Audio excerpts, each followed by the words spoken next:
new proposed legislation would require that the NYPD place social workers in all precincts. The hope is that their presence will assist the NYPD in mental health emergency, bringing their own unique skill set, and the social worker staff there will hopefully live in the communities they serve as they help in that very community. One of the council members backing that legislation is Erik Bottcher, and he is joining me now for his first appearance here on Picks and Politics. Great to have you, Councilman. Thanks so much for having me. So let's talk about this. NYPD undergo training to de-escalate situations, handle mentally distressed people on the daily. But some folks would say that is not working, and they shouldn't be responsible for certain calls in certain situations. Is that why you put forth this legislation?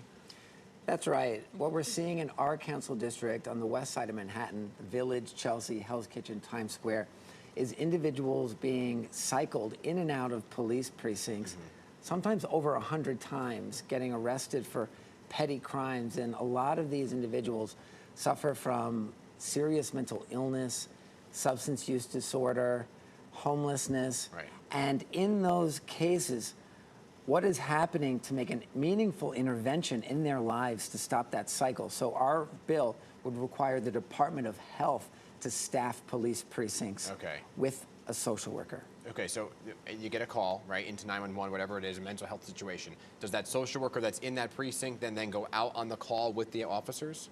That's possible. The bill, as written, has the social workers reporting to the precincts to have a desk in a precinct.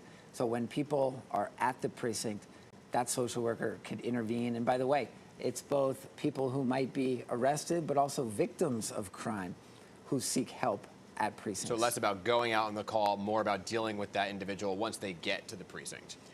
That's right, but I do envision them potentially going out on calls with officers. The idea, in my view, is that the social worker would be part of the team with the officers working in concert. Okay, now let's talk about money, because obviously someone's got to pay for that. There is a big budget crunch right now. There's cuts to certain departments. Who's paying for it? I would argue that we're already spending billions and billions of dollars to address homelessness, to address mental illness, to address addiction. And this would be a way to meaningfully make progress on all those areas with a relatively targeted investment in social workers in precincts. Yeah, so you're saying you're already spending the money, but these are new positions you're creating, so the money's got to come from somewhere. We could potentially reallocate funding. We could allocate new funding. But remember, every time a person with mental illness is sent to the emergency room, spend the night in an emergency room, every time they're sent to Rikers Island, that costs exorbitant amounts of money.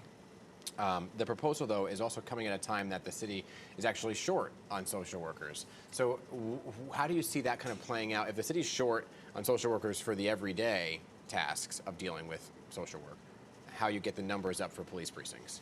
It's true that there's a big shortage of social workers, and that's primarily caused by the low pay that they receive.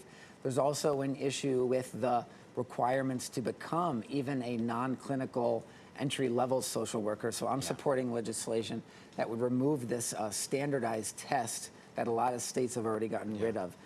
I think that should not keep us from pursuing policies that will improve public safety. We should focus all our energies on recruiting more social workers into the field and putting them in as many settings as possible. Yeah, I mean, you wrote an op-ed about it. That's right. That's right. The shortage of social workers is really hampering our ability to respond to the mental health crisis. All you got to do is ride the subway in New York City and see how bad we're failing. We put National Guard troops on the platform, and we have people having severe mental illness episodes on the trains. Where are the social workers? Where are the mental health workers? We need to have an all-hands-on-deck effort to recruit people into these fields and to put them in as many settings as possible. Yeah, I mean, I hope it works out, because there is certainly an issue. Pay is a big issue for not only social workers, just so many jobs. That's a whole other issue altogether about pay for social workers. But the mental health crisis, you go out in the street and you ask a New Yorker what their concern. It's like drugs, the illegal smoke shops, mental health crisis, the big question of when you remove somebody, where do they go after that? It's a whole other conversation. Keep us posted on the legislation. What's next for it? We want to get a hearing Okay. on this legislation. The prime co-sponsor is Councilmember Yusuf Salam, Yep. who is the chair of the Public Safety Committee. So I'm hoping we can get some real momentum Okay. around this legislation Yeah. and get a hearing. I'd like to see it passed as soon as possible and to get these programs out in the field as soon as possible. All right, keep us posted on that, okay, because we want to follow it. But I also want to talk about what's coming in. That's Pride Month in June. And there were these threats. The FBI came out with this very strong warning. When the FBI puts out a warning, people got to take it seriously. LGBTQ plus groups could be targeted during Pride Month. So what do you make of that? And have you had conversations with the NYPD, with NYC Pride, who's in charge of the march, about what they're going to do for security?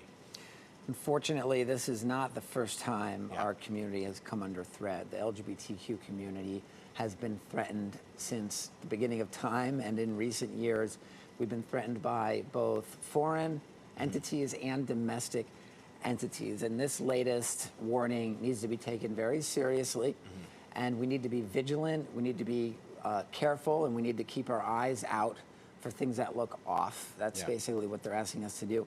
But we cannot let this drive us into the closet. We can't let this prevent us from commemorating Pride, from celebrating our Pride, from going out there and both celebrating the progress we've made and fighting for the progress that we still have to make. We can't be intimidated, and we won't be intimidated by these threats. So none of the celebrations or plans are going to change because of it? We should not change any of the celebrations, but we should be careful as always. Yeah, have you as a councilman had conversations with the speaker or the NYPD about what security looks like in the event of the march, for example? I am in touch with NYPD, and they have a great LGBTQ unit. Yes.